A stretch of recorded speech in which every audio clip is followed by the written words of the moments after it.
وارد میشویم به برنامه زباله احکام به یاد امام و با قانون بیت راحل با پای چپ. بله. بسم شیطان فقیه. سلام عرض میکنیم خدمت شما بینندگان عزیز و گرامی. بحث جدید ما در احکام کشکی احکام راندخاری است. گفتیم که سرآغاز تکثیر آقازاده راندخاری است و اما شیوه راندخاری امروزه خیلی ها میپرسن، حالا اگر تلفنی با هم آشنا شدند، با پیامک چت کردن، راندخار مورد نظرشون رو پیدا کردن، آیا اشکالی داره یا ندارد؟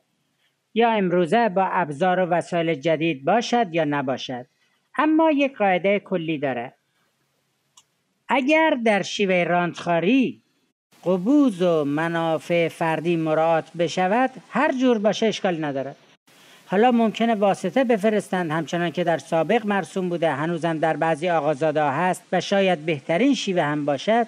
یه سری افراد سال درآمده با تجربه، با اندیشه دو تابعیتی پا میشن میرن خلاصه به راندخاری، یا حتی ممکنه یک نفر را بفرستن، یا اینکه نه خود شیخ فری مستقیما راندخاری میکنه، یا سایر جنای خوب و خلاصه آقازاده ها یا سران سه قوه به هم سیگنال میدن که این سیگنال میتونه تلفنی باشد.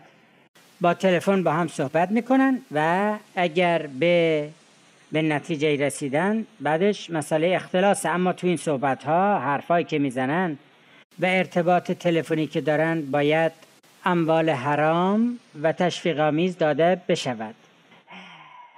یا اینکه امروزه ممکنه اصلا با پیامک باشه، با نامه باشه، چت کردن باشه.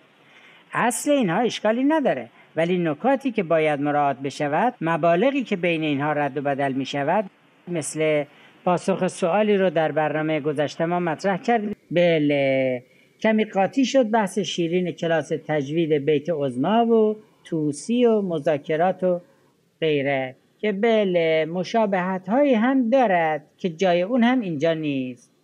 یه سری موارد دیگری هم هست که خیلی ظریف است و قابل طرح در برنامه های عمومی هم نیست، که خاص بیت عظما و کابینه شیخ فری و اینجور جاهاست. بله، تا برنامه دیگر که باز بتوانیم در خدمت شما باشیم، شما رو به خدای بزرگ میسپاریم و السلام علیکم و بله.